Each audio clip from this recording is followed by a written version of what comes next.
اصفهان ماری سلامتی شماست.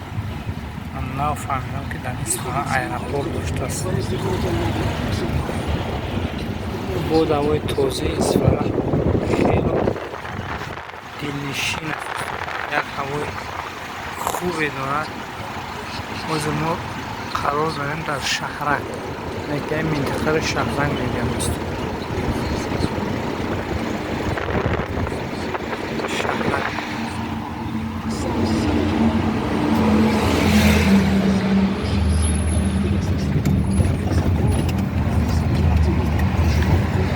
نماز جمعه بود.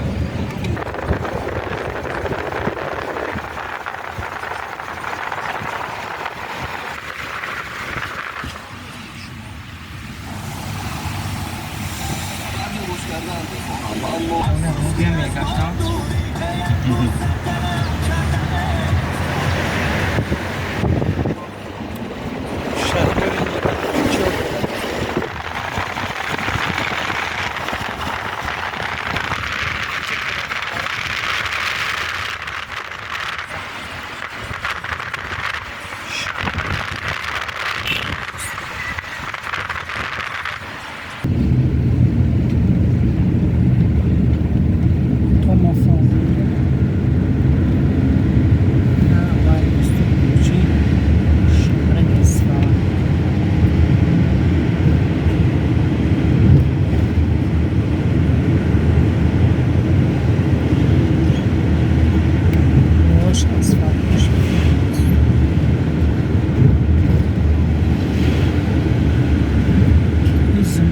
маршруті чند میلیون فقط 2 میلیون این 3 میلیون است که مهمان باشد این زمرد باشد این استانبول زمرد маршруті 2-3 میلیون است.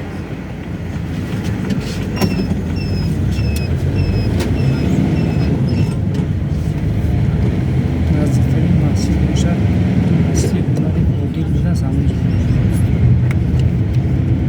اصفهان 3-4 تا سیر هم بوده است در اصفهان 4 تا سیر به نظرم نباشه دیگه است.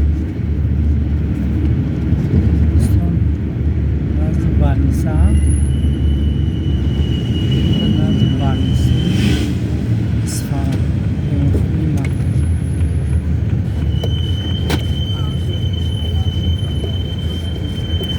رسید به ما مسجد هم به کوچه باباجه میره جا که ما این همجا وقت میرسم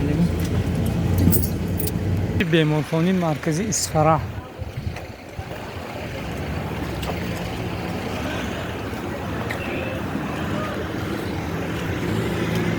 کمی پیاده روی میکنیم تو مسجد دوستان و اینچنین هنگام کیسم شکم